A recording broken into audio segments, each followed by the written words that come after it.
aujourd'hui, pour nous, c'est un petit peu acrobatique. Donc j'espère que vous serez indulgents parce qu'on est à la fois en présentiel et en distanciel. Voilà. Durant cette pandémie, depuis la pandémie, on a fait nos conférences par Zoom et donc on a gagné des auditeurs un peu sur toute la France et même en pays francophones. On a des gens à Budapest, à Casablanca, on a aussi à Londres, enfin voilà, donc et puis un peu partout en France, à Bayonne, vous voyez, donc vraiment à l'extrémité opposée de l'Alsace.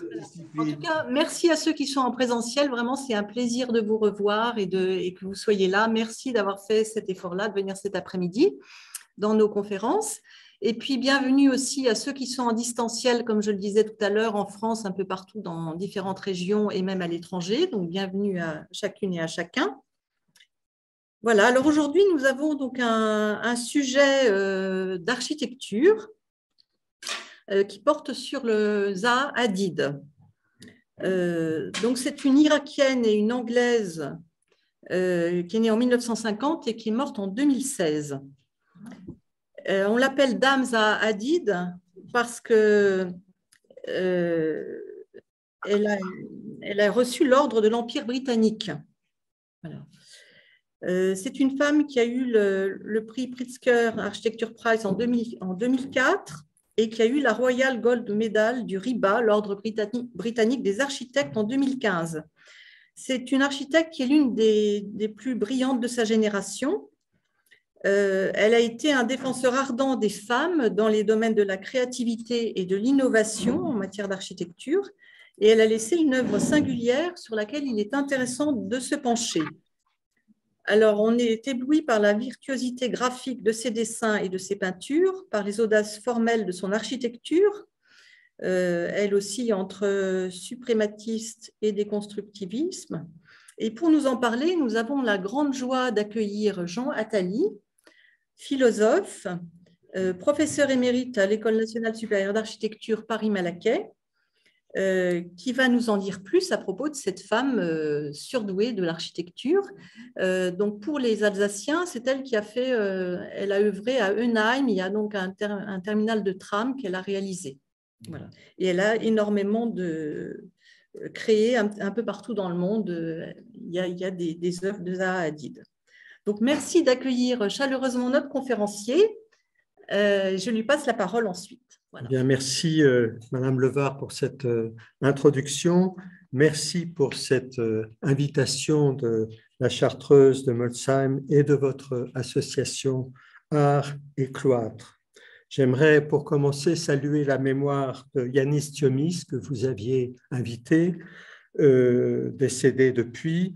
Yanis Thiomis qui, architecte, a porté très haut les couleurs de la culture architecturale, parce que l'architecture n'est pas seulement un métier, une profession, c'est peut-être d'abord une culture qui se transmet non seulement entre les générations d'architectes, à l'intérieur des écoles, dans les agences, mais qui se transmet aussi, comme toute forme de culture, de manière universelle, à la fois à travers les bâtiments, qui sont la mémoire vivante de l'architecture, et à travers ce que j'appelle une culture de l'architecture, qui est une culture de l'espace, des objets de l'espace et des humains dans l'espace habité, choses qui, à mes yeux, sont inséparables.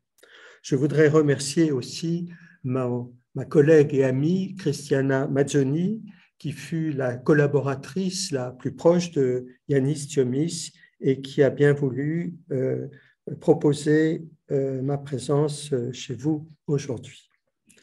Alors, je voudrais préciser que je ne suis pas architecte, je suis philosophe. J'ai en quelque sorte connu un changement de cap il y a maintenant 35 ans, depuis que j'ai choisi de travailler avec des architectes, auprès des architectes, non pas dans le souci de transmettre aux architectes une culture philosophique, mais plutôt d'incorporer à la philosophie des notions d'usage constant chez les architectes et qui me semblent avoir un grand intérêt philosophique. C'est le cas, par exemple, de la notion de plan, dont je vais un peu parler aujourd'hui, puisque Zaha Hadid, sujet de cette conférence, Zaha Hadid avait elle-même sur cette question du plan des positions tout à fait passionnantes. Alors, pour vous expliquer comment j'ai procédé pour préparer cette conférence, je me suis servi des sources les plus autorisées, c'est-à-dire le fonds constitué aujourd'hui par la Fondation Zaha Hadid, qui est placée sous la garde en quelque sorte de l'agence Zaha Hadid Architectes, héritière de l'œuvre de Zaha Hadid. Je me suis servi des meilleures publications en revue, notamment des différents entretiens qu'elle a eus avec des architectes. Je pense à la revue El Croquis, qui est une revue de Madrid, qui est d'un excellent niveau. Je pense aussi, et vous pourrez les écouter en ligne, aux entretiens qu'elle a donnés, qui ont été enregistrés à l'Architectural Association, dont je dirai quelques mots tout à l'heure, à l'occasion d'une exposition sur Malevich à Tate Modern à Londres, à la Graduate School of Design de Harvard aux États-Unis, ainsi qu'à l'Université de Oxford. Ça vous dit déjà l'environnement intellectuel qui a entouré l'essor de cette œuvre exceptionnelle. Parmi les projets de Zaha Hadid, qui sont nombreux, je m'arrêterai peut-être plus particulièrement sur celui de Vitra à Weil am Rhein, près de Bâle, premier projet construit par Zaha Hadid et qui lui a valu tout de suite une très grande notoriété, non seulement comme inspiratrice de l'architecture, non seulement comme dessinatrice, mais aussi comme constructrice.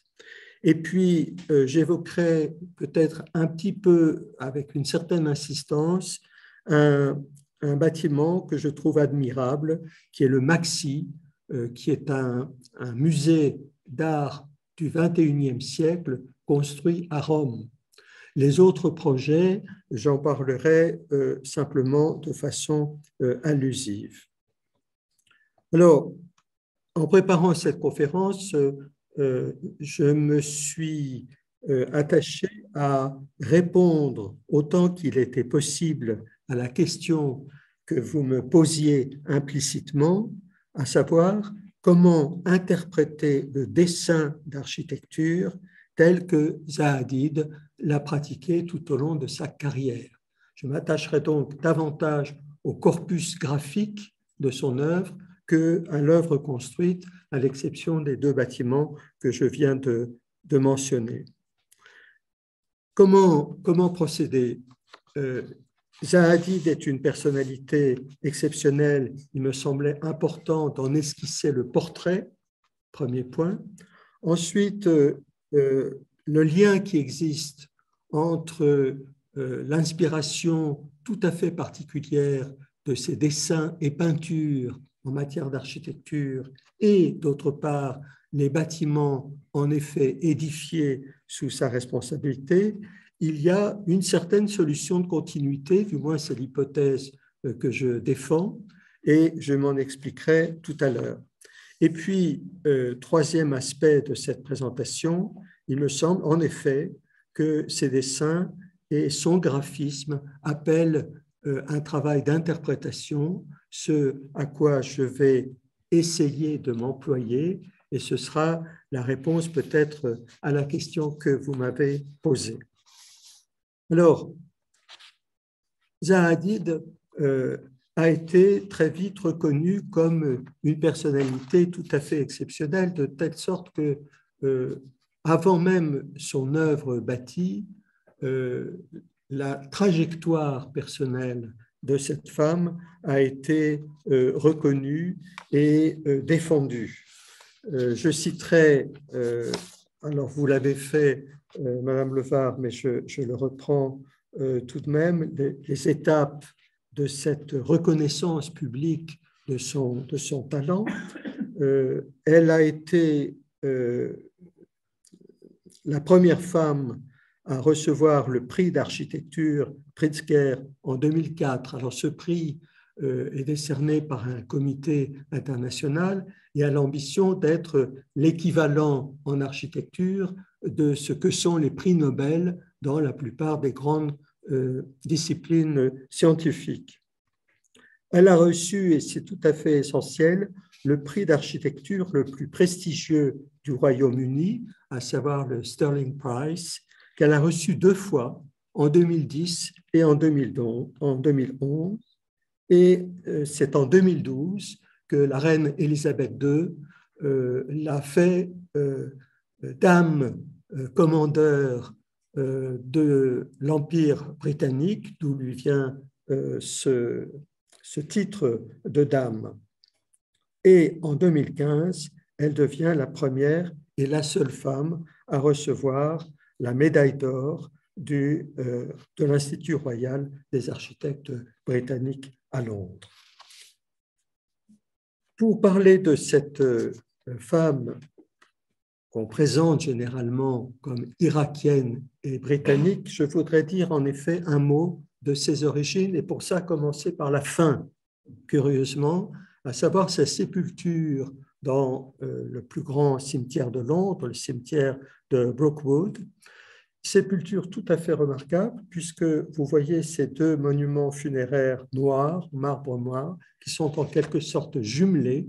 Eh bien, il s'agit de la sépulture de son père, Mohammed Hadid, et sa propre sépulture, Zaha Mohammed Hadid.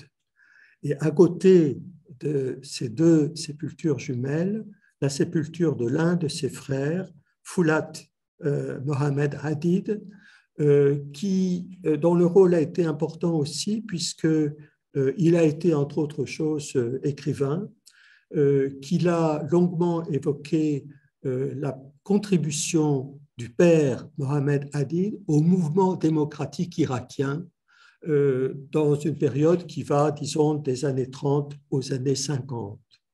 Mohammed Hadid appartenait à une riche famille industrielle de Mossoul, dans le nord du pays, s'est trouvé engagé dans une carrière politique. Il a été à un moment ministre des Finances de l'État irakien. Il a évidemment été, si j'ose dire, sorti du jeu politique par un de ces nombreux coups d'État que le pays a connus. Il est retourné aux affaires, il a amassé, à la suite de son propre père, une fortune considérable. Alors, ça vous éclaire un petit peu le cadre familial dans lequel Zaha Hadid trouve sa voie. Elle fait ses études, ses premières études en Angleterre et en Suisse.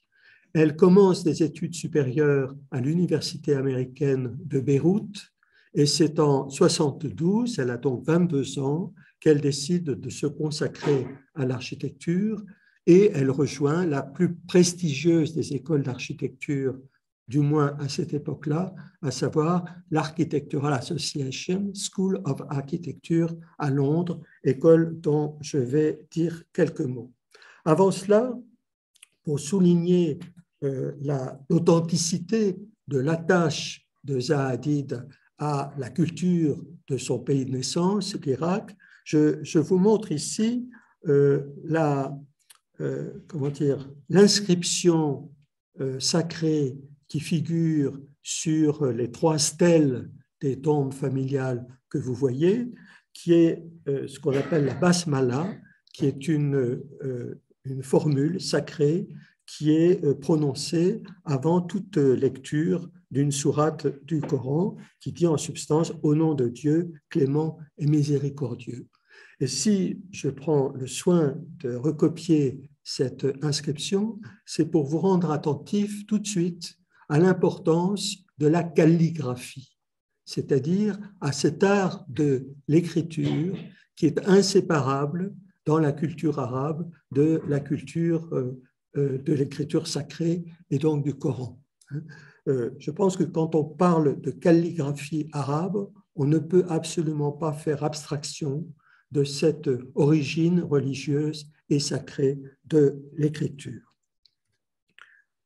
Zahadid, néanmoins, assumait parfaitement le choix qu'elle avait fait de passer sa vie en Angleterre, pour dire les choses simplement, et elle n'a cessé de reprendre cette triple affirmation, I am a woman, I am an Arab, I am an architect, soulignant par là que sa vie avait été un combat, à la fois pour reconnaître que soit reconnue sa place de femme dans un monde resté longtemps essentiellement masculin, celui de l'activité des architectes.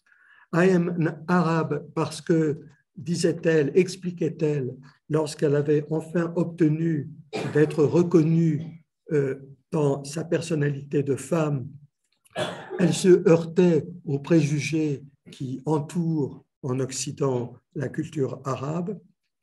Et s'agissant du métier d'architecte, elle dit qu'il lui a fallu des décennies avant de trouver sa place et d'imposer la position très particulière qu'elle a occupée dans la profession. Alors, le dispositif est un peu malheureux pour ceux qui sont en présentiel, c'est-à-dire, je vous demande de concentrer votre attention sur la partie gauche de l'écran. Normalement, c'est moi qui devrais voir ça sur l'écran de l'ordinateur. En réalité, c'est l'inverse qui se produit, mais bon, vous excuserez ce dispositif. Je voudrais commencer, s'agissant de l'écriture calligraphique, par lire une page du grand écrivain italien Giorgio Manganelli, dans un texte édité en traduction récemment. Le chapitre s'appelle « Un tapis de néant ». Le titre est assez sombre. Je lis, je commente au fur et à mesure ces propos qui permettront de nous rendre attentifs à tout le spectre de signification qui entoure le geste calligraphique. De la façon la plus directe et la plus simple, on peut dire que l'Orient est d'abord une écriture. C'est l'énigmatique labyrinthe arabe, souple et sinueux, un conte écrit.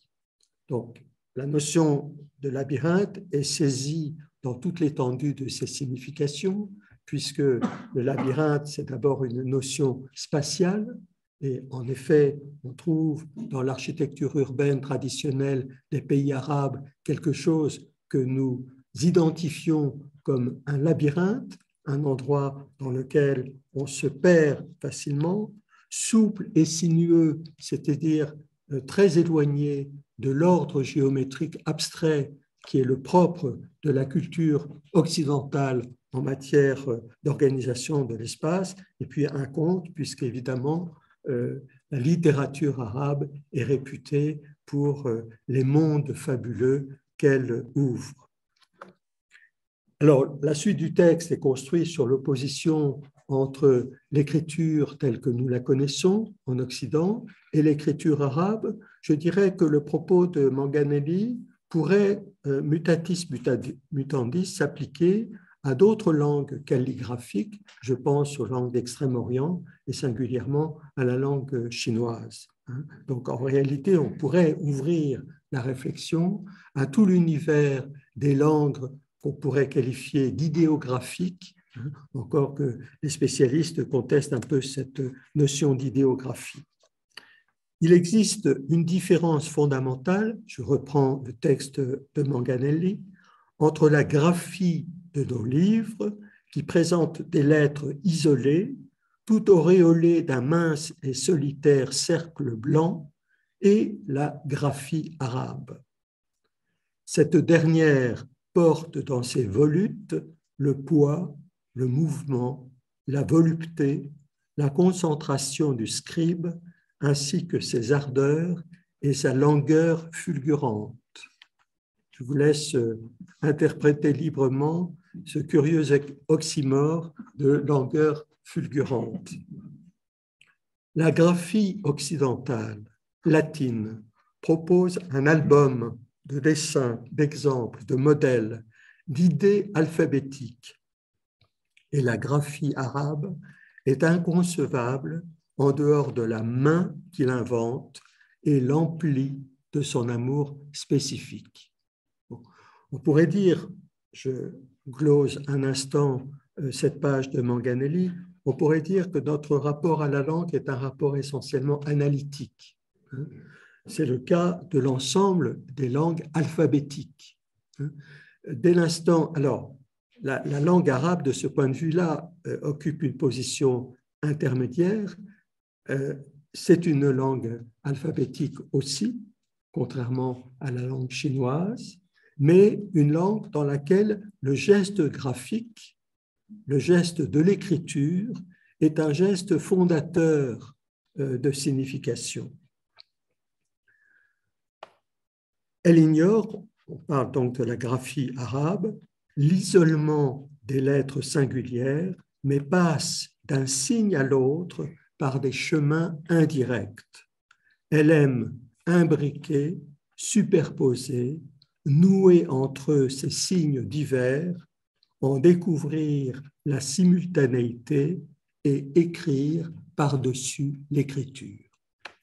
Alors, retenez cette formule parce que vous verrez que dans le dessin d'architecture de Zaha Hadid, on a précisément cette tendance à écrire le plan par couches superposées. Ce ne sont pas simplement les calques du travail de l'architecte en agence, c'est une écriture qui se constitue par superposition des signes et non pas par juxtaposition des signes, par invention d'une synthèse graphique appelée à devenir aussi une synthèse spatiale, là où nous pratiquons, je dirais par héritage culturel, l'analyse par éléments distincts, voire séparés, et la recomposition ensuite dans des projets. Je reprends ici une conversation publiée dans un numéro de El Croquis de 1991, assez ancien. Alors, la précocité de Zaha Hadid est très étonnante, donc les dates sont en général tout à fait importantes, mais même si dans l'exposé que je vous présente cet après-midi, je ne vais pas suivre un ordre linéaire, je vais faire des allers-retours constants entre des moments relativement tardifs de sa carrière et au contraire des moments précoces. Donc on pose la question à Zaha Hadid, la question que d'une certaine façon nous lui posons aujourd'hui, qu'en est-il de sa culture arabe? Et vous allez voir qu'à cette question, elle oppose à la fois un déni, une sorte de déni, et en même temps, elle revendique son appartenance au monde arabe, et une appartenance à un monde arabe plus vieux, plus ancien que notre propre culture occidentale. Non, vous devriez interroger Kenneth Frampton. Alors, Frampton est un grand historien de l'architecture moderne, et Rem Koolhaas, je reparlerai de lui dans quelques instants à ce sujet, je n'en ai aucune idée. On lui demande quel est votre rapport à la culture arabe, et elle commence par dire je ne sais pas. Je ne sais pas quel est le rôle de cette culture dans la constitution de mon propre univers esthétique et architectural. Le background est arabe, j'en suis sûr, mais je ne sais pas où il est. J'ai l'habitude d'en rire, alors que Frampton et Koolhaas ne cessent de me parler de ça. Je suis babylonienne, 5000 ans de culture. En tant qu'irakienne, j'ai une conception de l'histoire très différente de celle d'un Américain. C'est sûr, c'est bien là. La culture vient de ces strates d'événements qui se sont succédés à travers les siècles. C'est une question de reproduction. Alors notez bien cette notion de strate, d'accumulation d'une mémoire, de constitution d'une culture selon un système quasi géologique de superposition des strates. Et dans la suite de la conversation, elle revient justement sur la question de la calligraphie. La calligraphie du plan, le développement du suprématisme, je vais y revenir, et cette idée de fragmentation du plan et de fabrication d'un nouveau plan, Alvin Boyarsky, Ken Frampton et Rem Koolhaas pensaient tous les trois qu'elle était liée à la calligraphie arabe. Cela n'a rien à voir avec l'organisation du plan, mais avec la fluidité de la plume, avec ces espaces très fluides qui semblent couler comme une ligne, comme une phrase. Et vous voyez qu'à nouveau, ce qui est évoqué, c'est la liquidité du geste d'écriture. On pourrait trouver ça chez cette même idée chez certains des meilleurs commentateurs de l'écriture chinoise, l'art du pinceau, l'art de l'encre dans son mélange avec l'eau, réunit sous son pouvoir quasi magique à la fois l'écriture proprement dite, mais aussi le lavis, la peinture et l'ensemble des inscriptions qui scellent le rapport des sociétés de la Chine au territoire qu'elles occupent. Alors, on a dans ce texte de 91 tout le miroitement de cet attachement de Zaha Hadid par le truchement de sa production graphique et picturale, toute la richesse de son rapport à cette culture arabe. Alors, je montrerai tout au long de mon exposé quelques portraits de Zaha Hadid parce qu'elle fut une femme rayonnante. Vous comprendrez tout à l'heure le rôle, ou en tout cas la place qui fut la sienne dans le monde du design, dans le monde de la mode et du stylisme. Et une part de sa notoriété est venue justement de la manière dont elle a ouvert son univers architectural à ces grands univers de la communication contemporaine.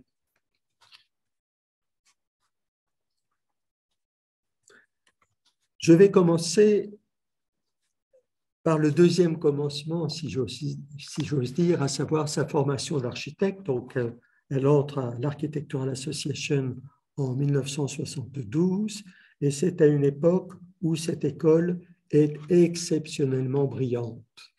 Elle est placée sous la direction de Alvin Boyarsky, dont je citais le nom précédemment, qui a eu un double rôle dans cette école, celui de l'ouvrir à un recrutement non britannique, un recrutement international, celui de l'ouvrir notamment à des jeunes femmes et celui de séparer la formation en architecture de la seule préparation à l'exercice du métier dans les agences d'architecture. Alors, ce n'est pas l'objet de ma présentation aujourd'hui. Évidemment que dans les années 70, l'école d'architecture est l'héritière des grands mouvements innovateurs qui ont caractérisé l'histoire britannique de l'architecture après la guerre, mais pas simplement l'architecture, la musique, comme vous le savez, le design et l'ensemble des arts. Le génie de Alvin Boyarsky, ça a été de comprendre le rôle que pouvait jouer cette école au cœur de Londres dans cette émancipation de l'imagination créatrice dans l'univers de l'architecture. Il faut savoir que l'Architectural Association n'est pas seulement une école, c'est un club. Donc on est membre de l'association, l'Architectural Association, et les locaux même de l'école sont pensés pas seulement comme un ensemble de classes et d'ateliers, mais aussi comme des lieux de réunion, des lieux de conférences, Zaha Hadid disait elle-même qu'en réalité, dans cette école, on n'enseignait pas à proprement parler. L'école est constituée de units, de petits groupes, de petites classes, placées sous la houlette, oserais-je dire, de jeunes, souvent architectes, et toute la culture de l'école a consisté, notamment dans cette période exceptionnelle, à pousser les jeunes gens vers des positions innovatrices, vers la mobilisation des moyens les plus personnels d'expression du projet d'architecture. Autrement dit, l'école a largement tourné le dos à cette fonction qui est bien souvent celle des écoles d'architecture, à savoir d'être les antichambres du milieu professionnel. L'écart a été maximum à ce moment-là. Alors, vous reconnaissez au centre de cette image, dans l'une des salles de cette école qui se trouve Bedford Square, c'est-à-dire dans le quartier prestigieux de Bloomsbury, juste à côté du British Museum. C'est un endroit particulièrement brillant, particulièrement choisi, je dirais, et ce lieu de l'Architectural Association est à ce moment-là un véritable bouillon de culture. Zaha Hadid y fait la connaissance à ce moment-là de Rem Koolhaas, qui est son aîné de 6 ans. Rem Koolhaas, que l'on voit ici jeune, en compagnie de sa femme Madelon Vriesendorp sur l'image de gauche et en compagnie de Zaha Hadid sur l'image de droite. Zaha Hadid va cesser de reconnaître sa dette d'amitié à Rem Koolhaas, qui n'a cessé, lui, de l'encourager, de la pousser dans ses retranchements, de mettre en valeur justement ses productions graphiques et picturales, celles-là même qu'il qualifiait d'arabes. Voilà. Deux autres images de l'Architectural Association, plus ultérieures, Rem Koolhaas en conférence, le jeune Rem Koolhaas en conférence. Il faut savoir que Zaha Hadid entre à l'école en 72, elle est diplômée graduate en 1977.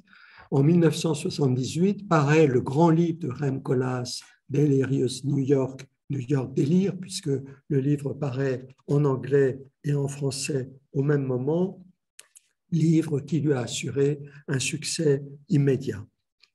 Dans l'image de droite, vous voyez de nouveau Rem Koolhaas, Mohsen Mostafavi, qui fut lui aussi un grand directeur de cette école après la mort de Alvin Boyarsky en 1991. Il y a eu un petit intermédiaire, après quoi Mohsen, qui lui est un architecte iranien, a dirigé cette école avant de rejoindre à la fin des années 90 la Graduate School of Design de Harvard. Et vous voyez qu'il y a comme ça des circuits de transmission de la culture dans un univers qui est un univers anglais et américain avant toute chose, ce qui est important, puisque c'est un univers qui se constitue largement en dehors de l'influence laissée longtemps dominante de l'École des Beaux-Arts de Paris. On est vraiment dans un autre, je dirais, courant de transmission de la pensée architecturale. Sur cette même image à droite, vous voyez non seulement une Zaha Hadid quelque peu rêveuse, mais derrière elle, à moitié debout, je n'ai pas de repère, mais le personnage, pas celui qui est le dos au mur, mais celui qui est devant, qui lève la tête, c'est Patrick Schumacher. Patrick Schumacher a été très tôt le partenaire le plus proche de Zaha Hadid, et il est certainement, je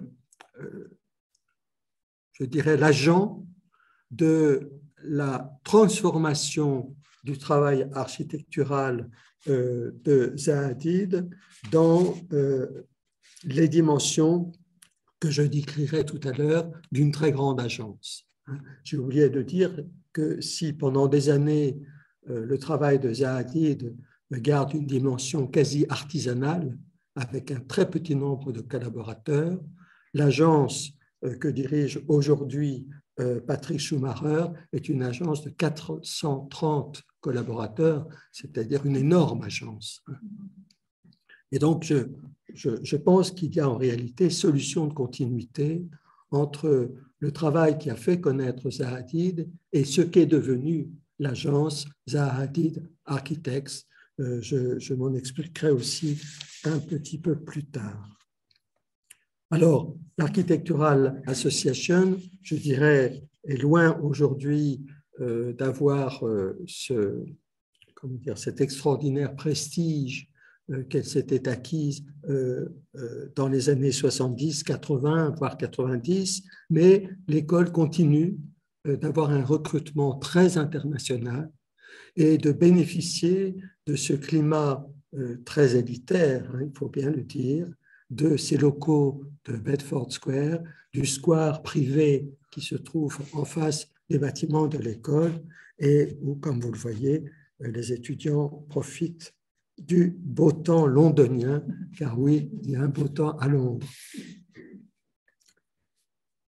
J'en viens maintenant à ce qui a été la source constamment revendiquée de l'esthétique de Zaha Hadid.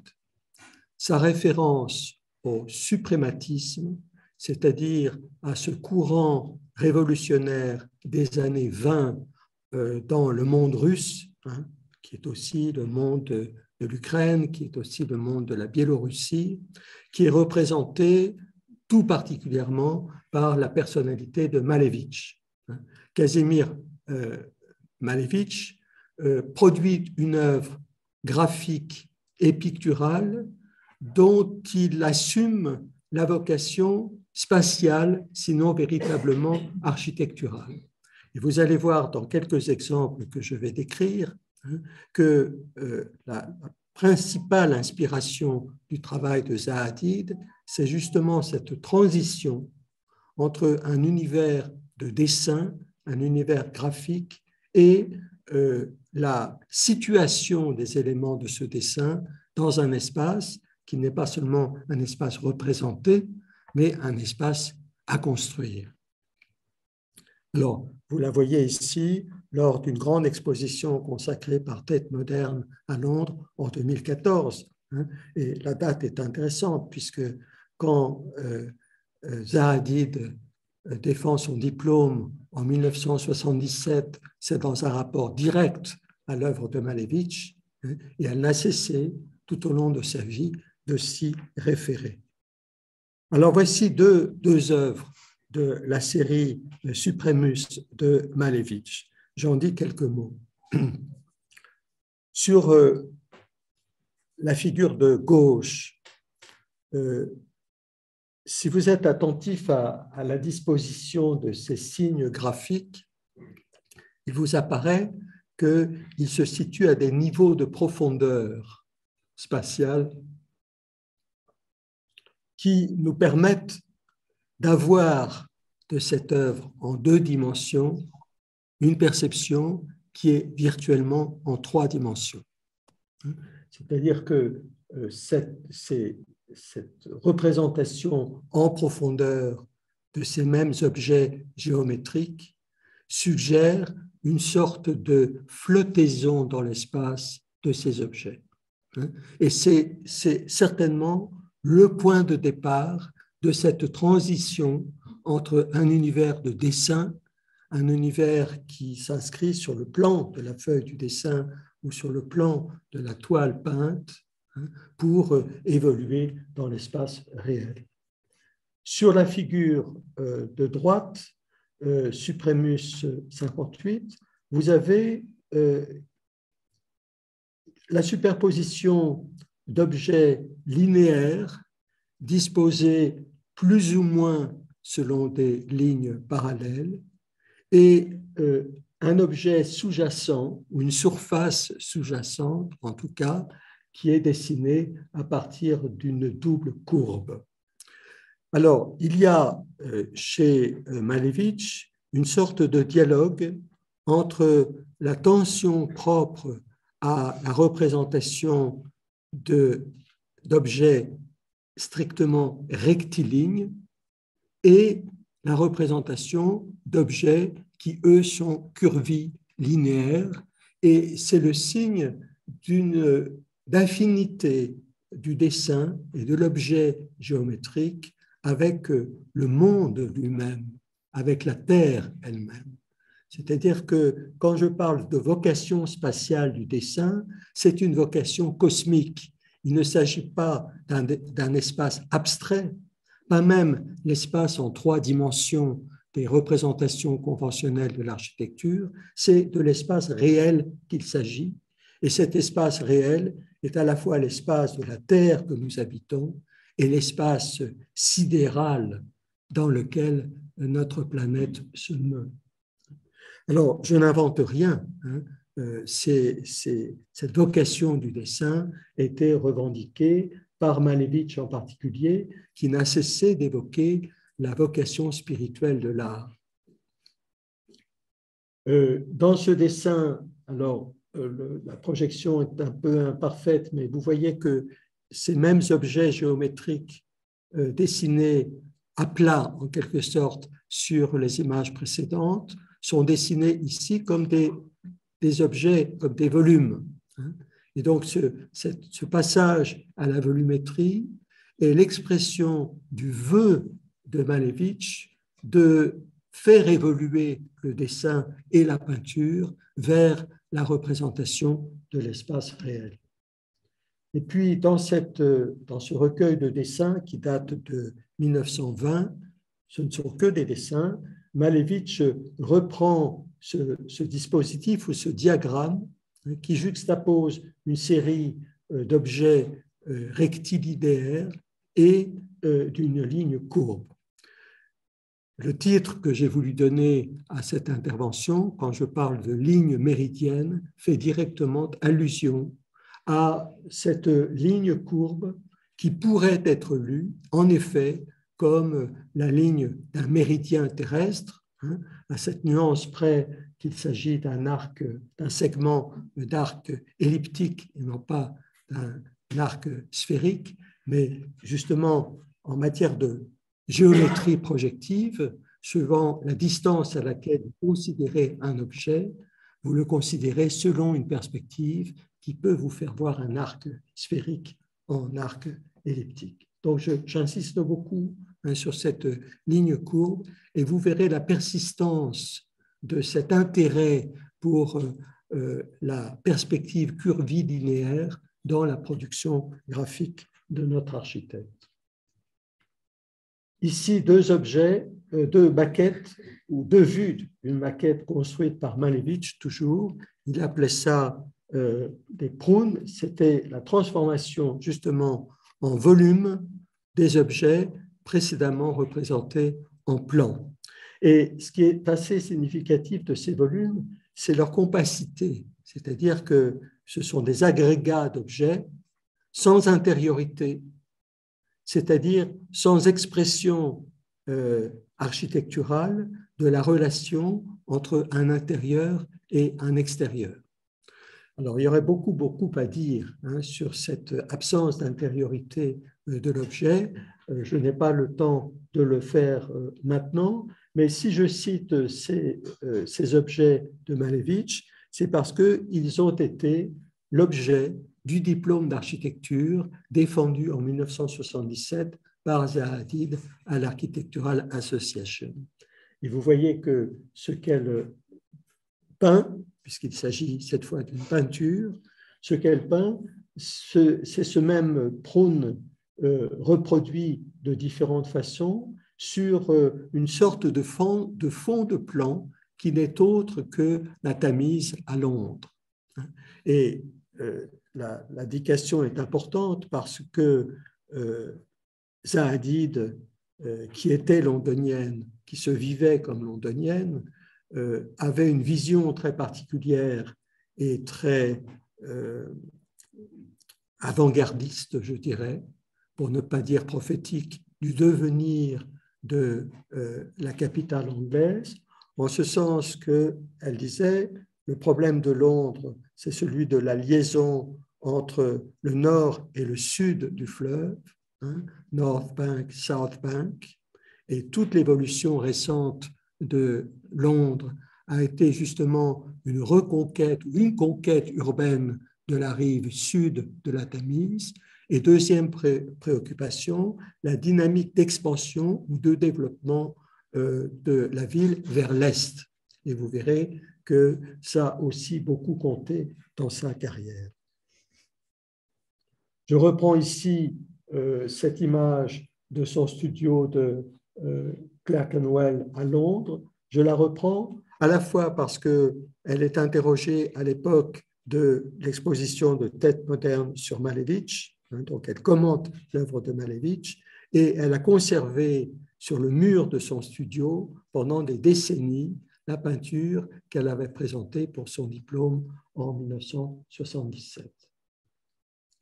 Alors, il est important aussi de rappeler l'importance de Lyubov Popova, c'est-à-dire qu'entre Malevich et Zahadid, il y a cette avant-gardiste russe qui est une femme et qui est peintre et qui représente dans sa peinture des intersections de plans, appelons ça comme cela. C'est-à-dire qu'on n'est pas simplement dans un simple jeu plus ou moins cubiste de superposition des plans. Le devenir de cette représentation dans l'espace, c'est le devenir de plans qui se coupent les uns les autres ou qui surgissent les uns à partir des autres. J'en profite pour citer un excellent commentateur. Il a enseigné, je crois, au moins temporairement, à l'Architectural Association, mais il a surtout eu des liens constants avec ICA, qui est l'Institut d'art contemporain, né au lendemain de la Seconde Guerre mondiale à Londres. Voici ce qu'il dit à propos du suprématisme et à propos de son héritage, notamment dans l'œuvre de Zaha Hadid.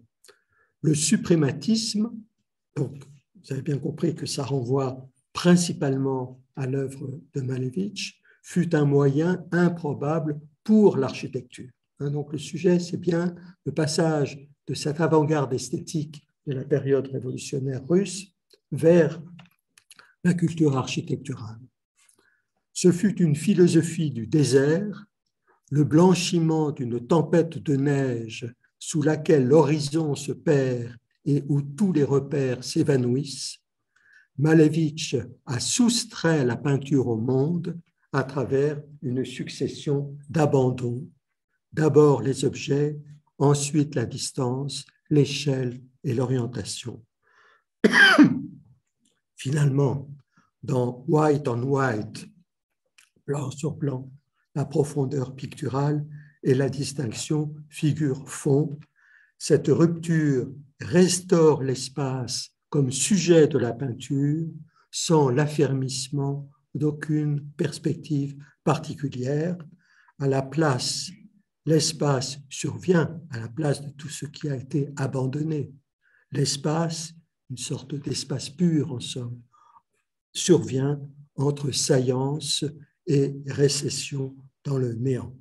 Alors, ces remarques de Brian Hatton sont tout à fait intéressantes. Il prend acte d'une caractéristique très profonde de l'art moderne et contemporain. C'est-à-dire que la dynamique de développement de l'art, ça a été souvent une dynamique d'abandon ou de retrait. Pensez à l'abandon de la figure dans la peinture abstraite. Pensez à l'abandon de la tonalité dans la musique atonale.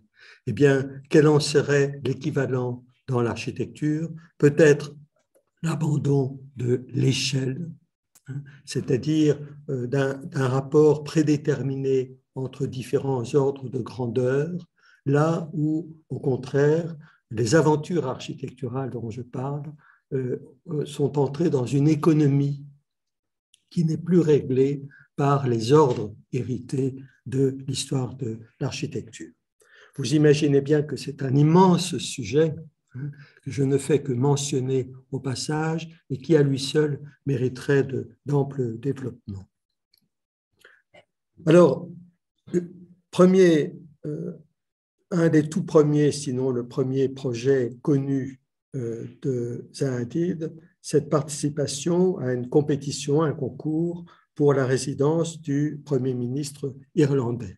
Alors, je rappelle que en architecture, on produit beaucoup de projets et qu'on construit relativement peu par rapport au nombre de projets que l'on a étudiés.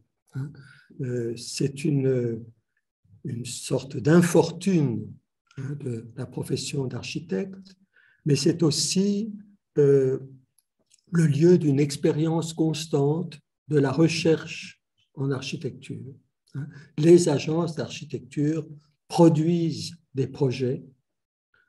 Un petit nombre d'entre eux ont la bonne fortune de devenir des bâtiments. Mais quand je parle de la culture architecturale, il faut justement inclure non seulement les édifices construits, mais toute cette production peu visible au demeurant des agences. Zaha Hadid ne fait pas exception à la règle.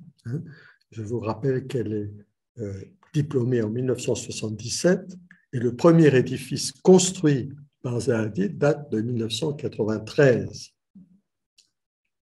Et entre les deux, ce sont des concours, certains gagnés brillamment, ce sont des expositions, c'est une position dans le métier qui se constitue progressivement, voire une notoriété qui commence à s'imposer, avant que l'on passe dans l'univers de la construction proprement dite.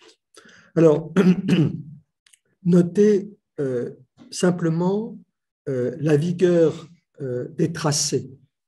Lorsqu'on est en architecture, les traits sont des tracés. C'est-à-dire qu'il y a cette idée que lorsque l'on dessine un plan, les traits de ce dessin sont en quelque sorte l'épure de l'édifice à construire. Donc la fonction n'est pas simplement une fonction de description, elle a aussi vocation à devenir prescription. Alors, cette vocation du dessin d'architecture vers l'épure fait qu'on aurait tendance à attendre du dessin d'architecture quelque chose de très normalisé, de très retenu, de très conventionnel, puisque le dessin d'architecture, lorsqu'il est destiné à la construction, est destiné à être lu et compris et interprété par des constructeurs qui ne sont pas des concepteurs. Bon. Eh bien, cet immense espace de liberté qu'a favorisé l'Architectural Association est au contraire un espace dans lequel les jeunes architectes ont été invités à concevoir à nouveau frais l'espace de représentation de l'architecture. Et dans le cas de Zaha Hadid, ce sont les ressources non seulement du dessin, mais de la peinture qui se sont trouvées mobilisées. Alors, dans cet espace mental, un des aspects les plus remarquables, c'est ce que j'appellerais la réversibilité du plan et de la coupe. Qu'est-ce que je veux dire par là? Lorsque on construit un édifice architectural, sa représentation, le moyen de représentation est commandé par ce que l'on appelle le géométral. Le géométral, c'est la cohérence géométrique des vues d'un bâtiment en plan et en section. Si ce que vous voyez en coupe ne correspond pas à ce qui a été dessiné en plan, il y a un problème, évidemment. Or, dans toute une génération récente d'architectes, d'une part, cette convertibilité, en quelque sorte, du plan et de la coupe est assurée par les calculs automatiques de l'ordinateur, et parallèlement, l'imagination spatiale de l'architecte se trouve libérée et s'aventure dans un espace dont la géométrie est en quelque sorte pluralisée. Donc la question, la préoccupation n'est pas d'assurer la cohérence géométrique a priori des différentes vues d'un bâtiment possible. La question, c'est comment développer une imagination du plan, une imagination de la coupe, une imagination des différentes strates de l'édifice dans l'espace.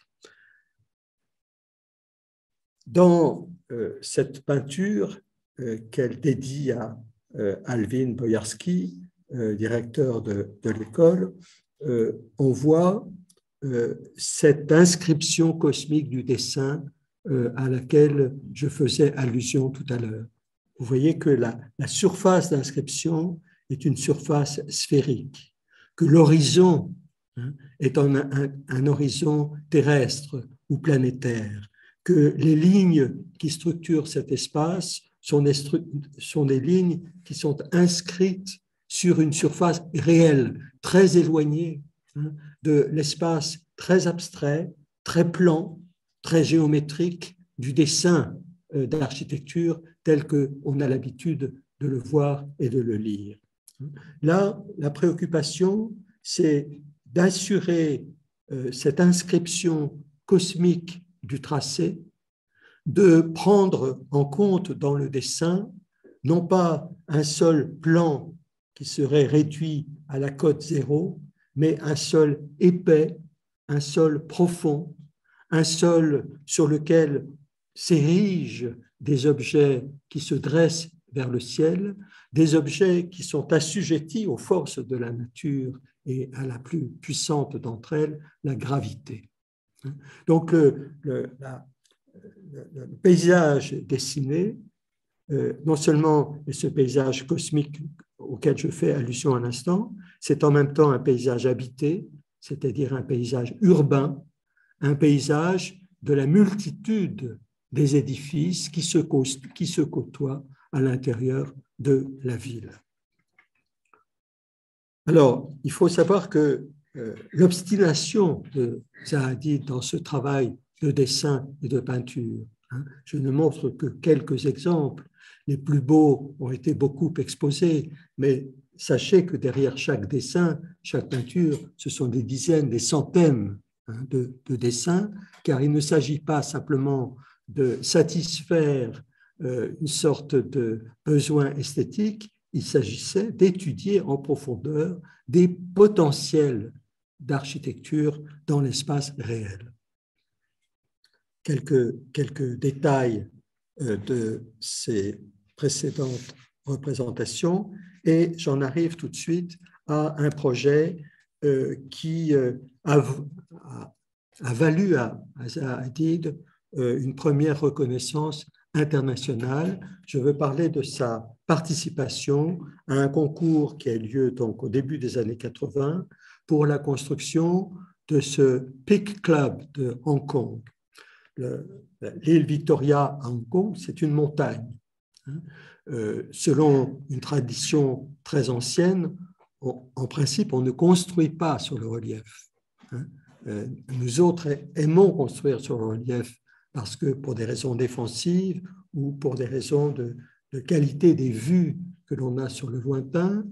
En Asie, même s'il existe des contre-exemples, on ne construit pas sur le relief. Et aujourd'hui encore à Hong Kong, en dehors d'un très petit nombre de constructions manifestement dérogatoires par rapport à cette tradition, le haut du relief est nu, il est occupé par la nature. Néanmoins, à l'époque, on développe un projet à vocation touristique essentiellement, d'accueil au sommet de la montagne du public, et c'est à cette compétition que Zaha Hadid participe. Il y a 600 contributions au moment de ce concours et elle gagne le premier prix. Et elle gagne le premier prix dans un projet dont la représentation est tout sauf conventionnelle. C'est essentiellement cette peinture. Alors, vous voyez la montagne, vous voyez la mer, vous voyez la ville très densément bâtie en bordure de la mer, et vous voyez un objet architectural incrusté en quelque sorte dans le sommet de la montagne. On le voit un petit peu mieux ici. Et cet objet incrusté dans le relief de la montagne, c'est-à-dire un objet qui prend son essor depuis la profondeur du sol, depuis la structure géologique du sol. Cet objet dit que son rapport au sol, c'est un rapport à un sol lui-même stratifié, lui-même constitué d'une multitude de couches, et le projet lui-même projette dans l'espace une multitude de couches, comme vous allez le voir dans des dessins suivants. L'autre aspect de ce dessin, c'est l'extrême fragmentation de l'espace, c'est-à-dire à l'opposé de la compacité propre à la ville dense d'aujourd'hui, il y a une sorte d'émiettement et comme un travail de différenciation interne à l'œuvre au sein de cette ville moderne entre toutes qu'est Hong Kong. Voilà une autre représentation. Alors, le projet, dans ses principes architecturaux le plus simple, c'était plusieurs barres, slabs en anglais. Slab, c'est à la fois la barre, comme on le dit dans un grand ensemble, c'est aussi une poutre. C'est vraiment cette sorte de parallélépipède habité qui est une des expressions élémentaires de la volumétrie en architecture. Et ces barres sont à la fois superposées et orientées selon des directions différentes.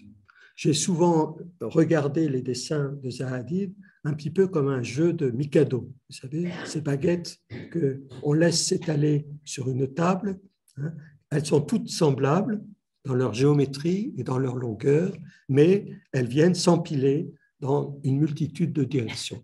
Eh bien, l'esprit du dessin de Zaha Hadid, c'est un petit peu celui-là, une sorte d'éclatement dans l'espace qui révèle la puissance de l'architecture. Autre dessin, peut-être dans lequel on distingue un petit peu plus directement cette superposition des niveaux. Et dans cette superposition des niveaux, il faut être attentif aux intervalles. Voilà. C'est-à-dire que l'architecture ne travaille pas seulement avec du plein, elle travaille avec du vide. L'intervalle dans le monde de l'architecture a une valeur équivalente, si vous voulez, à l'intervalle dans l'univers de la musique. La musique n'est pas faite de sons continus.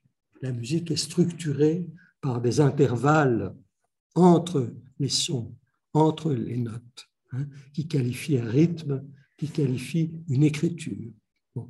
Eh bien, je ne crois pas que Zaha Hadid ait été spécialement musicienne, mais la conception de l'intervalle dans l'architecture de Zaha Hadid me fait, moi, irrésistiblement penser aux questions que les grands compositeurs contemporains n'ont cessé de poser et de rencontrer. Alors, je vais rester dans des limites raisonnables, donc on ne va pas commenter indéfiniment ces dessins, mais retenez au moins cette idée, que la superposition, ce n'est pas un empilement, la superposition, c'est un écart dans l'espace entre des objets, écart qui ménage à chaque fois un vide, qui ménage plusieurs couches de vide, si l'on peut dire. Alors, c'est toujours le même projet du Peak Club de Hong Kong, et j'en donne quelques exemples pour que vous voyez à quel point ces dessins sont travaillés. Il ne s'agit pas d'une illustration, il s'agit véritablement d'un acte de recherche. Et vous voyez dans cette vue que j'aime beaucoup, à la fois la représentation du sol dans son épaisseur, dans sa structure propre, et la représentation des différents plans au-dessus du sol tels que l'architecture les projette. Regardez, alors ce sont des dessins qui font partie du même corpus, regardez dans la figure du bas, on est très près des dessins de Malevich que je montrais en commençant, c'est-à-dire des traits extrêmement fins, extrêmement tendus, et puis tout un système d'objets qui semble graviter autour des traits, ou en tout cas des directions principales.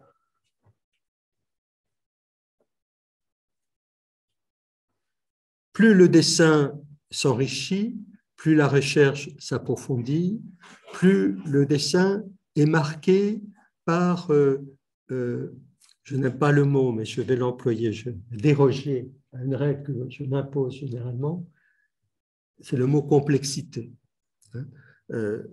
C'est-à-dire que dans l'accumulation des traits, dans la superposition des traits, dans la recherche d'une cohésion possible entre les vues distinctes d'un même projet, il y a un effet qui est produit, qui est un effet d'extrême densité du dessin.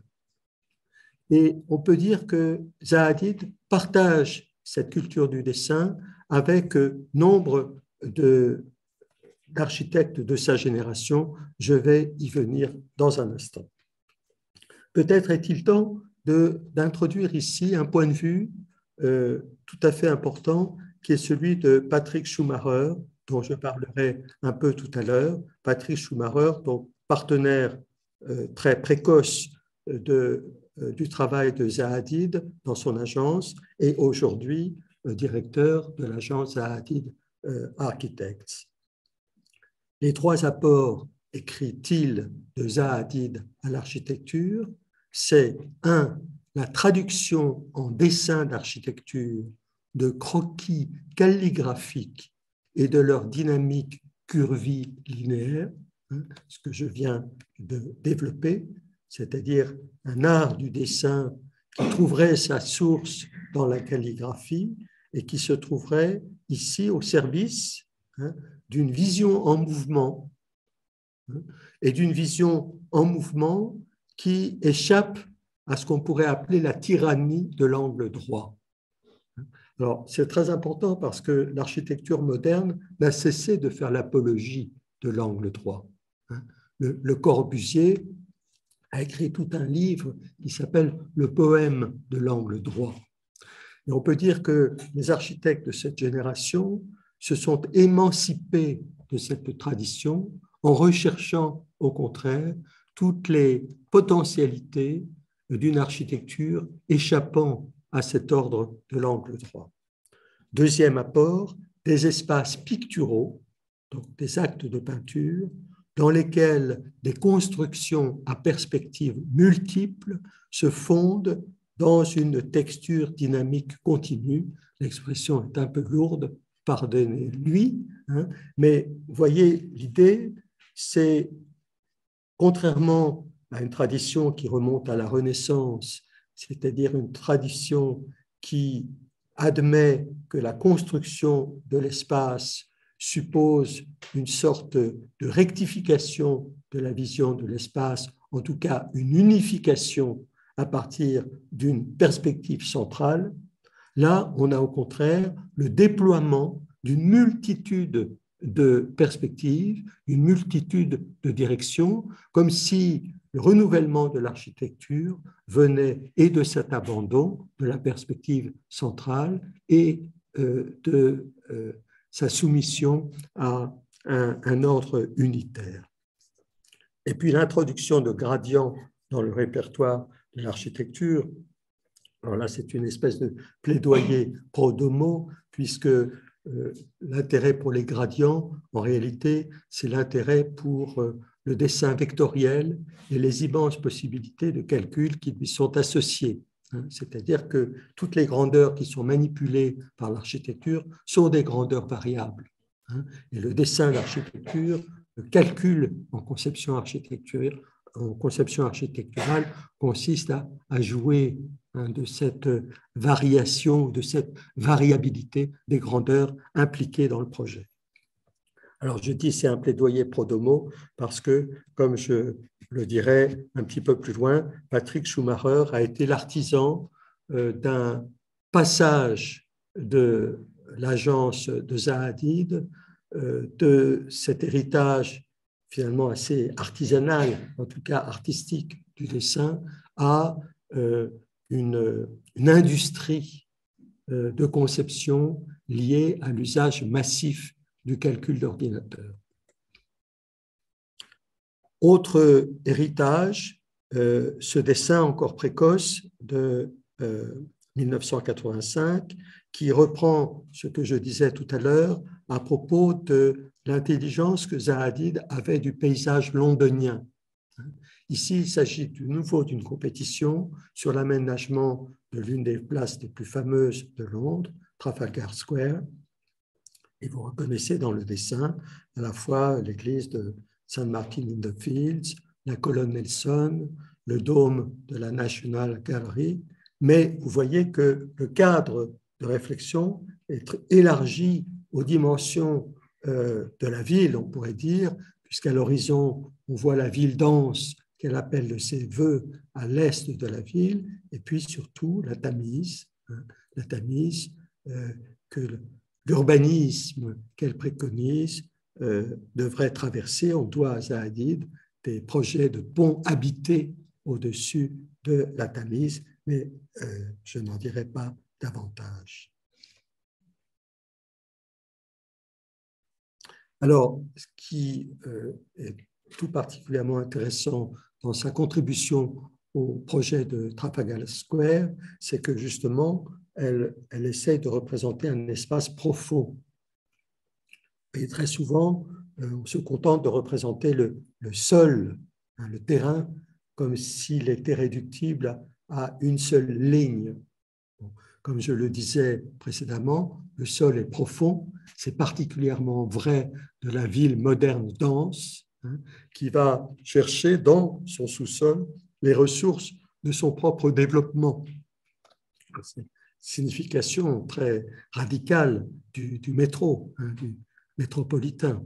Et dans ce projet, concernant l'aménagement de la place, elle dessine cet enfoncement ou cet enracinement du projet dans la profondeur du sol, et elle le fait avec des moyens picturaux tout à fait admirables, puisque cette pénétration dans la profondeur du sol est représentée ici comme une série d'arêtes, en quelque sorte, de lames coupant le sol.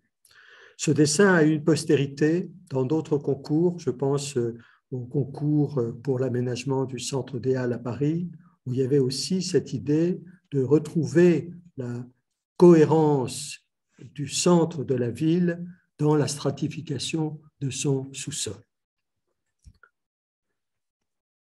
J'en viens à une nouvelle citation, cette fois une citation de Mark Wigley, qui est un historien de l'architecture, qui dit dans un article pour le magazine Art Forum, après la mort de Zaha Hadid, qui dit ceci. J'ai mis le texte anglais parce qu'il est, comme souvent en anglais, particulièrement compact et dense. Je vous en propose la traduction suivante. Cette architecture, celle de Zaha Hadid, est un manifeste entièrement voué à bâtir le sens d'un saut dans le vide. Alors, je parlais du vide tout à l'heure. C'est un vide qui, là encore, a une signification spatiale, et pas seulement spatiale, une signification intellectuelle et spirituelle.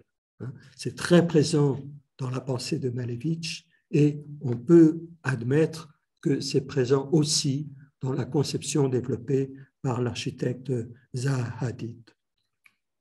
Bien entendu, une fois construite, l'architecture de Hadid n'est jamais un simple lieu dans lequel les gens se déplaceraient comme à l'intérieur d'un contenant, c'est le cœur d'un tourbillon, un vortex, le cœur d'un tourbillon au milieu duquel la place de celle ou celui qui occupe cet espace est réinventée. Alors, c'est une assez jolie formule parce que la dynamique du projet d'architecture, ce n'est pas simplement une dynamique externe, une dynamique du bâti. Hein. C'est celui qui habite l'architecture, qui est entraîné dans un mouvement, et on va découvrir deux exemples effectifs dans les architectures qu'elle a construites. Auparavant, et c'est pour ça que j'introduisais cette citation de Mark Wigley, je voudrais mentionner une exposition très importante au MoMA, Museum of Modern Art à New York, de 1988. Hein, donc, c'est encore une date très précoce dans la carrière de Zaha Hadid, une exposition qui est conçue conjointement par le grand Philip Johnson, hein, qui faisait la pluie et le beau temps sur les architectes modernes, et Mark Wigley lui-même, que je viens de citer. Cette exposition, qui s'appelle Deconstructivist Architecture, a réuni à New York justement non pas une génération, il faudrait dire une génération et demie, peut-être deux générations d'architectes qui ont été exemplaires de ce renouvellement du langage de l'architecture. Alors, deux sont absents sur la photographie que je vous présente, et pas des moindres. Il s'agit de Frank Gehry, hein, qui est né en 1929, à qui on doit en France, comme vous le savez, la fondation Louis Vuitton à Paris. Et le deuxième absent, c'est Peter Eisenman, qui a été le grand intellectuel du monde de l'architecture aux États-Unis et principalement à New York, puisqu'il avait créé un institut d'études sur l'architecture et l'urbanisme qui a eu une carrière extrêmement importante. Sur la photo, vous voyez de gauche à droite Bernard Tchoumi, le lauréat du concours pour l'aménagement du parc de la Villette à Paris, Helmut Swieczynski et Wolf-Prix, qui avaient constitué un groupe qui s'appelle Kopp Himmelblau, qui est un groupe autrichien connu pour quelques projets, mais connu aussi pour une écriture architecturale d'une extrême densité, dont je ne montrerai pas d'exemple cet après-midi, mais il participe à cette sorte d'apogée du dessin d'architecture au moment où celui-ci va être de fait abandonné au profit du travail sur ordinateur. À côté de Wolf-Prix, Daniel Libeskind. J'avais pensé à un moment donné introduire des dessins de Libeskind pour voir qu'il y a en effet une sorte de communauté d'appartenance. C'est une culture du dessin qui est partagée. Daniel Libeskind n'a pas été ni l'élève ni enseignant même à l'Architectural Association. Il a beaucoup enseigné à Cranbrook aux États-Unis, mais il y a un effet de génération qui est très puissant. À côté de lui, la jeune Zaha Hadid, derrière eux, Rem Koolhaas, et à droite, Mark Wigley, qui était le curateur de cette exposition fameuse. Fameuse parce que c'est elle qui a porté les couleurs de ce qu'on a appelé à l'époque le déconstructivisme, qui était à la fois une sorte de recueil de l'héritage constructiviste de la Révolution russe et le recueil de l'héritage critique en littérature du déconstructionnisme de Jacques Derrida en France. Un projet majeur. Alors, vous voyez, vous vous souvenez de ce que j'ai expliqué sur cet horizon méridien de l'espace cosmique ou planétaire représenté par Zaha Hadid.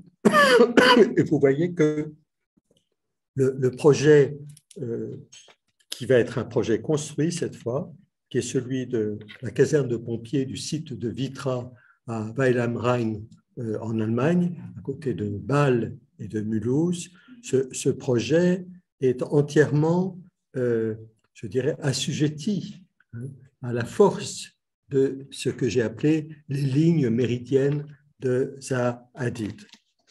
Comme si le projet d'architecture, l'édifice construit, l'objet architectural, n'était qu'une section de ces grands arcs qui sont inscrits sur la surface de la Terre. On le voit très bien sur cette maquette par rapport à ce dessin-là. On a l'impression d'une simple section dans un arc qui se prolonge à travers tout le paysage. Et voici le bâtiment tel qu'il est livré en 1993, qui était destiné à accueillir une station de pompiers pour le site de Vitra. Vitra, c'est un petit peu le grand espace d'exposition en design particulièrement prestigieux. Le site de Vitra avait été victime d'un sinistre important et donc les dirigeants de l'entreprise avaient conçu le projet de cette caserne qui fut construite par Zaha Hadid.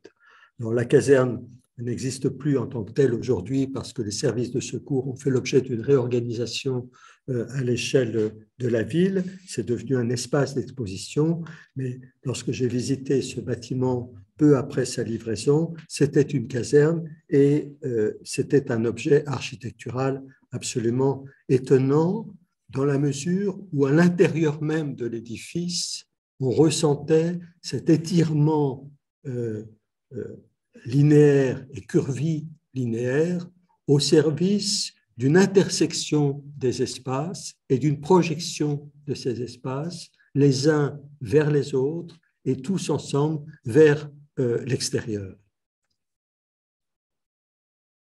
Vous voyez sur le reflet de cette lame qui sert de division entre les espaces, la présence d'édifices extérieurs. Je déplore souvent, d'ailleurs, dans les photos d'architecture, la volonté des photographes de séparer l'objet de tout ce qui l'entoure. C'est une vision très fausse des choses, notamment s'agissant des bâtiments de Zaha Hadid, qui, c'était exemplaire dans le cas de la station de pompiers de Vitra, qui, au contraire, tire sa force de l'espace vers lequel l'édifice se projette lui-même. C'est-à-dire qu'on est inscrit dans une relation avec un paysage, avec des voisins, tout simplement, avec d'autres édifices que celui-là. Et les magazines d'architecture, je ne sais pour quelle raison, ne donnent le plus souvent que des images redressées qui ont pour effet visuel de couper l'architecture de tout ce qui l'entoure. Alors, c'est une vision, à mon avis, catastrophique. Bien, alors, vous trouverez en ligne ces informations sur lesquelles je n'ai pas le temps de m'attarder, qui montrent l'énormité de la production de l'agence d'architecture de Zaha Hadid dans les années récentes. C'est une partie, je vais vous expliquer bientôt pourquoi, qui m'intéresse moins que les projets précurseurs dont je parle à propos de la station de pompiers de Vitra et dont je parle à propos d'un bâtiment assez extraordinaire qui est le MAXXI, le Musée national des arts pour le XXIe siècle, livré à Rome en 2010. Alors, je m'attarde quelques instants sur cette image parce qu'elle me paraît très riche d'enseignements. Vous voyez que le projet, ce bâtiment étrange au milieu de l'image, vient s'inscrire dans une structure urbaine extrêmement régulière. Extrêmement régulière, mais non pas dépourvue de diversité, puisqu'on est à la fois dans une zone d'activité, on reconnaît les usines avec leur toit en forme de chèvre, on voit des immeubles d'habitation, on voit une orientation du système de voies, on voit dans le coin supérieur gauche de l'image un bâtiment de Nervi, qui est une sorte de petit palais des sports, donc objet moderne s'il en est. Et vous voyez, quand on retourne cette vision aérienne, vous voyez la courbe du Tibre, qui est là encore une indication de l'inscription de l'architecture et de l'architecture urbaine dans un paysage réel, dans un paysage qui n'est pas un paysage abstrait, qui n'est pas un paysage que l'architecture aurait pour objet de redresser ou de rectifier. Donc ce bâtiment est un bâtiment fait de lignes entrelacées, superposées, se chevauchant les unes les autres, et ouvre aux visiteurs des espaces de visite tout à fait particuliers. Vous voyez encore cette image, la présence de cette ligne courbe, de ces lignes courbes, la présence dans le même dessin d'une représentation au centre du projet, en quelque sorte en miniature, et la représentation en grand des lignes directrices de l'architecture qui va être construite.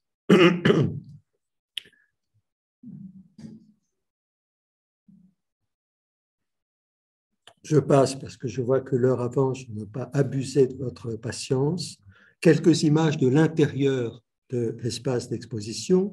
Donc, ce principe de superposition et d'entrelacement devient dans l'espace construit la superposition d'escaliers, de volets d'escalier, de rampes, de galeries, les unes par-dessus les autres, soulignées dans la perception que l'on a de cet espace par des sous-faces de rampes, de galeries ou d'escaliers qui sont éclairés, comme vous le voyez, hein, et qui créent évidemment une ambiance lumineuse tout à fait extraordinaire. Alors, la limite qui est atteinte ici est la suivante, c'est que l'architecture y est si puissamment présente qu'il est en réalité extrêmement difficile d'y concevoir une exposition. J'ai visité en particulier une exposition passionnante sur les radicaux italiens des années 70. C'est une production essentiellement conceptuelle, des documents de papier, des petites maquettes, etc. Et tout ça a été en réalité écrasé par la puissance de l'architecture. Donc, c'est la raison pour laquelle je ne ferai pas de cet édifice l'exemple par excellence de ce que peut être un musée, mais force est d'observer que la puissance de l'architecture y est exprimée à l'intérieur davantage encore qu'à l'extérieur. Ça n'est pas l'esthétique de l'objet en tant que tel qui est ainsi louée ou célébrée, c'est la manière dont l'espace visité, l'espace parcouru, traversé, habité, se trouve amplifié dans ses effets sensitifs par les formes construites.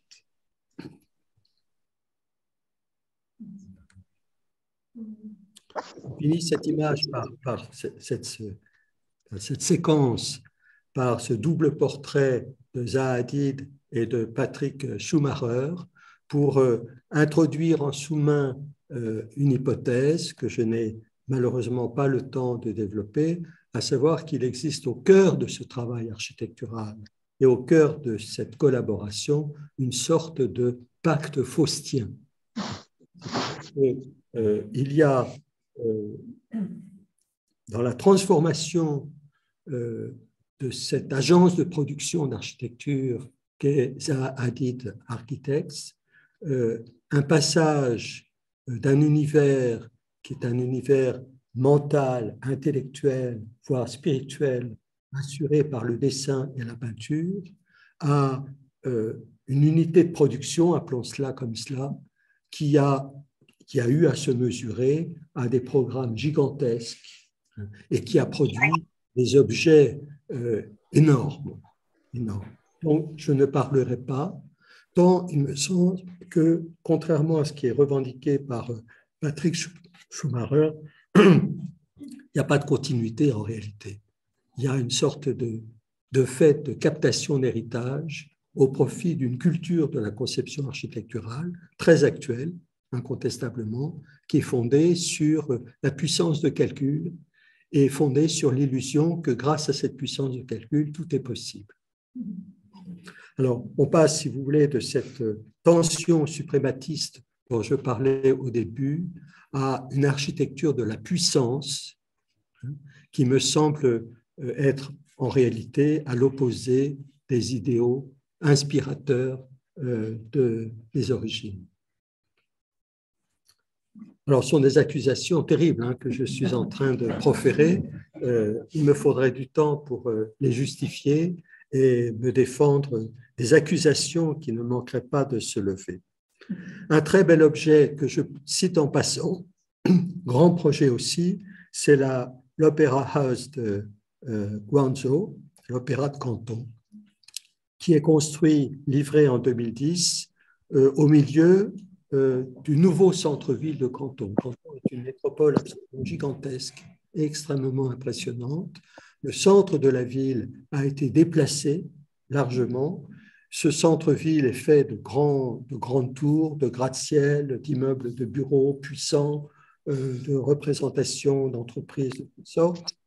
Et en bordure du fleuve, un espace a été dévolu à la construction de cette maison d'opéra. Vous voyez dans cette vue de l'intérieur qu'on reprend cette même esthétique de la ligne brisée, de la perspective courbe, de l'envolée de l'espace grâce à ces volets d'escalier. Et vous voyez ici une image que j'extrais tout simplement des images satellites de Google Earth, c'est-à-dire ce double objet pensé comme un double rocher sur les bords à la fois du fleuve et du quartier en question. Sur l'image de droite, d'ailleurs, j'ai fabriqué cette représentation. À droite, c'est une image extraite des images satellites, puisque quand vous descendez près du sol, le médium vous livre des images qui sont quasiment des street views de l'espace réel. Et vous avez cet immeuble à l'arrière-plan, je n'ai pas d'index, un immeuble à l'arrière-plan avec un avant-corps. Et cet avant-corps sert de support à cette représentation dans le bas de mon image du plan, ou d'une partie du plan de la ville de Guangzhou, qui m'a convaincu qu'il y avait une conscience partagée de la figure urbaine, c'est-à-dire du dessin que forme la ville dans son rapport à son propre paysage et dans son rapport à son fleuve, à ses rivières, à ses canaux. Donc voilà, c'est juste ça que je tenais à souligner. Rapidement, parmi les projets récents, ce projet en Azerbaïdjan, qui est un grand centre culturel en rupture flagrante, évidemment, avec l'environnement conçu selon les principes de l'urbanisme stalinien. Le contraste est évidemment assez violent. Et j'en viens à un projet que j'ai visité tout récemment en France, à Montpellier, le projet Pierre Vive, très étrange, et qui me semble avoir été précédé par un autre projet qui est celui pour le concours pour la construction de la Bibliothèque nationale du Québec à Montréal. Alors, c'est un concours perdu, mais parmi les sujets d'intérêt, si vous voulez, dans la connaissance d'une agence d'architecture, il est tout à fait intéressant de voir comment la pensée des projets migre, la pensée de l'architecture migre d'un projet à l'autre, et qu'un projet perdu est en fait incorporé à la logique de conception d'un autre projet qui, lui, peut-être sera construit. Et c'est ce projet de la Bibliothèque nationale du Québec, avec son système de plateaux superposés et de plateaux débordant les uns par-dessus les autres. Vous en voyez ici une maquette peut-être plus facile à lire, qui me fait comprendre la logique architecturale de cet énorme ouvrage du département de l'Hérault à Montpellier, qui accueille à la fois les archives du département, une très grande médiathèque, des services attachés au sport, etc. Alors oui, c'est un bâtiment qui est très lourd en réalité, très épais,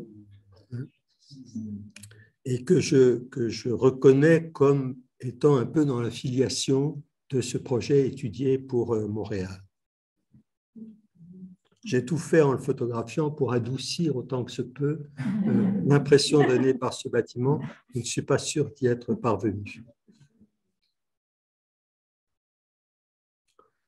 Je finis par évoquer la figure de la star qui a été Zaha Hadid par quelques images. Celle-ci en particulier que j'aime beaucoup, elle n'a pas encore été anoblie par la reine, mais elle est là dans une réception de la reine à Buckingham Palace à l'occasion de la distribution de prix. Et vous voyez, c'est une image que j'aime beaucoup parce qu'elle est en présence de la reine, elle est en présence de Chris Patten, Lord Patten, qui est un personnage éminent du royaume, représentant du Royaume-Uni auprès des institutions européennes, et Zaha Hadid exprime une gaieté incroyable. Et ce détail m'a beaucoup étonné. Regardez, elle est en présence de la reine, quasiment pieds nus.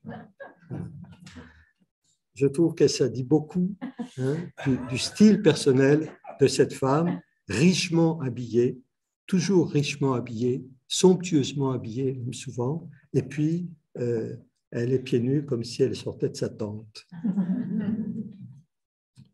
Alors, j'arrive près de la fin de mon exposé pour insister sur le fait que cette femme a connu un cursus honorum absolument extraordinaire, c'est-à-dire elle a été exposée dans les endroits les plus prestigieux, et notamment ici en 2006, elle a droit à une rétrospective de son œuvre graphique et peinte au musée Guggenheim de New York. La voici dans une conférence, toujours à l'occasion de cette exposition sur Malevich à Tête moderne. Plusieurs images, dont à gauche un portrait d'elle par le grand photographe Irving Penn. Elle a eu des relations très suivies avec le magazine Vogue. Elle a eu des relations très suivies avec Karl Lagerfeld à la tête de l'empire de Chanel, pour qui elle a construit un pavillon qui a été présenté dans différents pays et à Paris notamment.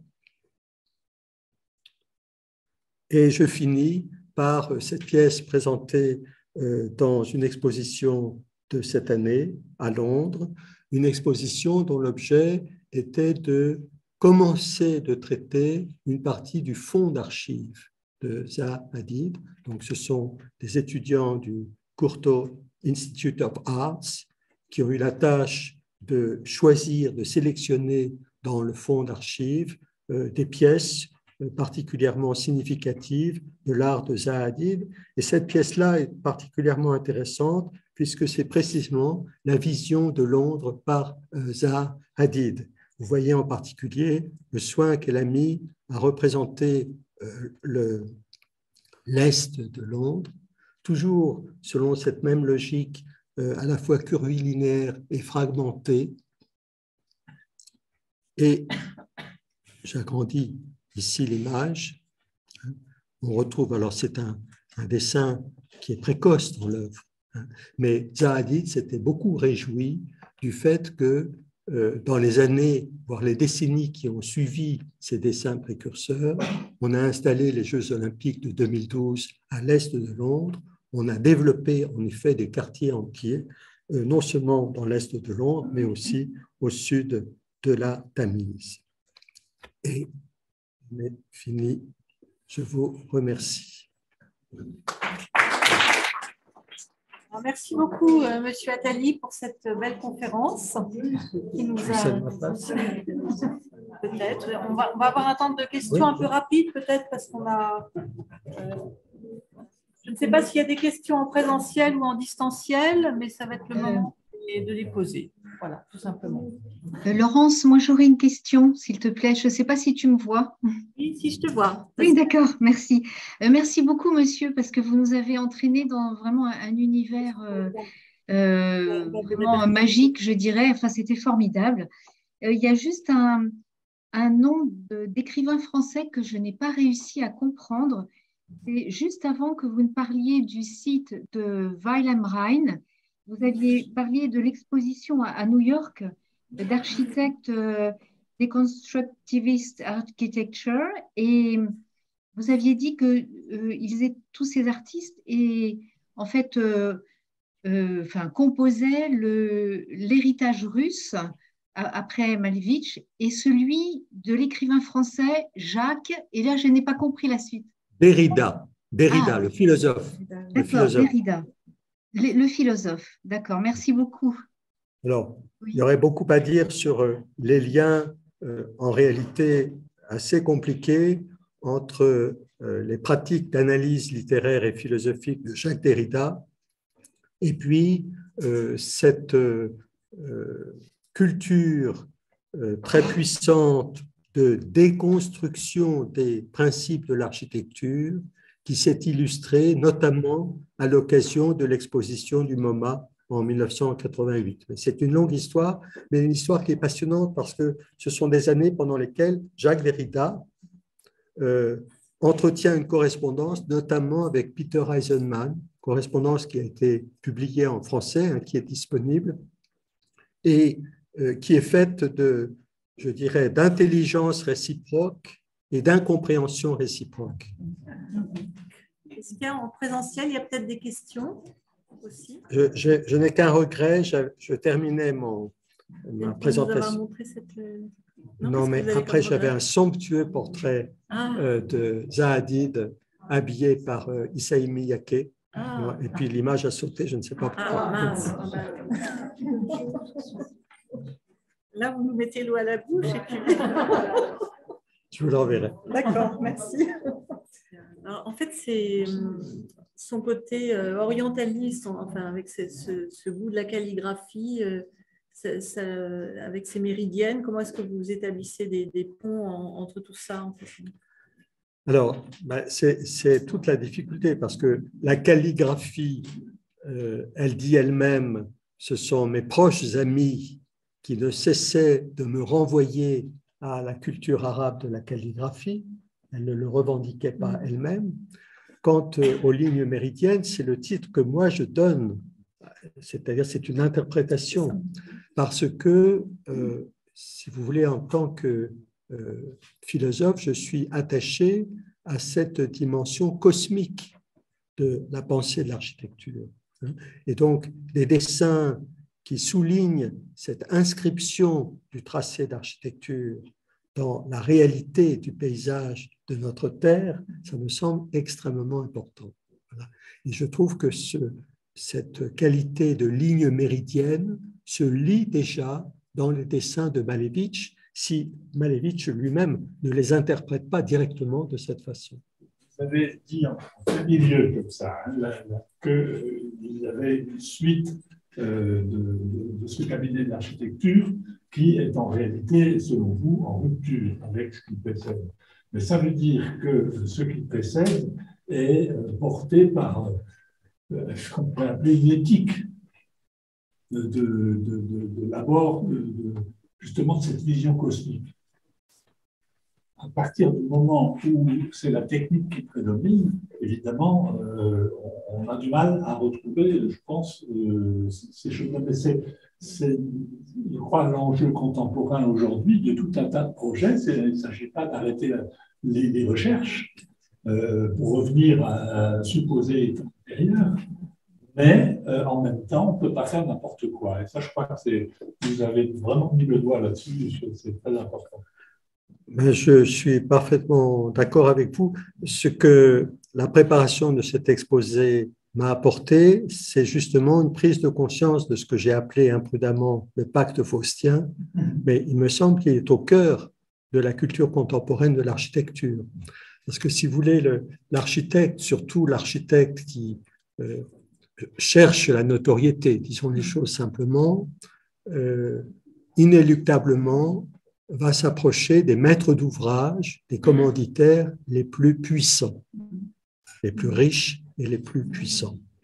Et là, il y a une forme de pacte avec un risque considérable de perte de cette inspiration à laquelle j'ai consacré mon exposé de cet après-midi. Mais en réalité, les choses sont mélangées. Il n'y a pas signe chez Zaha Hadid d'un refus de cet univers de la puissance et du prestige, pas du tout. Elle y entre complètement via l'univers de la mode, via l'univers du design, via l'univers des médias. Il n'y a aucune réticence de sa part, si vous voulez. Mais je trouve que la manière dont Patrick Schumacher justifie et légitime les positions professionnelles qui sont les siennes aujourd'hui ne sont pas, quoi qu'il en dise, dans la continuité de cet héritage artistique. Est-ce que je peux me permettre une question, enfin plutôt une remarque? Je ne sais pas si vous m'entendez. Très bien. Oui, l'image que vous venez de projeter à la fin sur la partie est de Londres ressemble à l'inscription de la dalle funéraire. Ah ben, assez vaguement, mais quand même, il y a une espèce de parallélisme que je voulais soulever. Et je voulais vous remercier parce que c'est une œuvre quand même relativement hermétique, mais qui reste dans l'ère du modernisme. Et grâce à votre explication sur sa culture, je pense qu'on peut y accéder plus facilement. Merci beaucoup à vous. Merci beaucoup de votre remarque qui me permet d'en ajouter une autre, c'est que Zaha Hadid a toujours revendiqué l'héritage moderne. Elle ne fait pas partie de celles et ceux qui ont rejeté l'héritage du mouvement moderne. Elle en fait une lecture particulière, bien entendu, en disant que, au fond, le mode. Alors, on hésite toujours sur l'emploi des mots. Faut-il parler de mouvement moderne? Faut-il parler de modernisme? En tout cas, cette modernité-là n'aurait pas épuisé son potentiel émancipateur. Et donc, le projet architectural de Zaha Hadid, dans ce sens, n'est pas un projet de rupture. C'est un projet qui cultive les potentialités ouvertes par le mouvement moderne. C'est très compliqué. Vous avez bien compris que son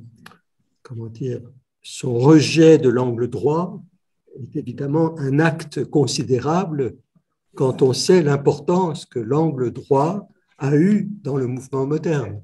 Vous voyez ? Donc il y a un mélange de rupture et de recueil d'un héritage que elle, comme d'autres, transforme. Est-ce qu'il y a d'autres questions? Bon, je pense qu'il n'y a rien d'autre à rajouter. Donc, la prochaine fois, donc on se retrouve pas en décembre parce qu'on n'a pas de conférence en décembre cette année. On se retrouve au mois de janvier, donc le 21 janvier, avec le goût pour l'Orient dans les arts occidentaux à partir du XVIIe siècle, peinture, architecture, jardin, décoration, donc par Pascal Pradier, moine à Saint-Vendry, qu'on a déjà fait intervenir plusieurs fois ici, qui est directeur de l'atelier de restauration de l'abbaye de Saint-Vendry. Voilà, donc le 21 janvier, et on aura à proximité notre assemblée générale également à ce moment-là. Hubert, tu voulais peut-être dire un petit mot? Bonsoir à tous. Je ne sais pas si les distanciels me voient, m'entendent. M'entendre, c'est l'essentiel. Voilà. Merci en tout cas à tous de votre soutien toujours aussi généreux depuis 16 ans que cette association existe. Voilà. Donc, le soutien, c'est l'adhésion à l'association pour ceux qui le souhaitent. C'est toujours 20 € de cotisation. C'est le plateau à la fin des conférences comme ce soir. C'est les dons si vous le souhaitez, sachant que vous pouvez profiter d'un reçu fiscal pour les dons que vous effectuez. Voilà, merci encore à tous. Merci Hubert. Voilà, bah écoutez, moi je vous souhaite un excellent week-end. Je vous remercie de votre attention aujourd'hui, d'avoir été présents en présentiel. Donc bravo pour tous ceux qui ont été là cet après-midi et puis en distanciel. Et je vous dis donc au mois de janvier, ça paraît un peu loin, mais voilà, ça viendra vite aussi. Bon week-end à tous et merci.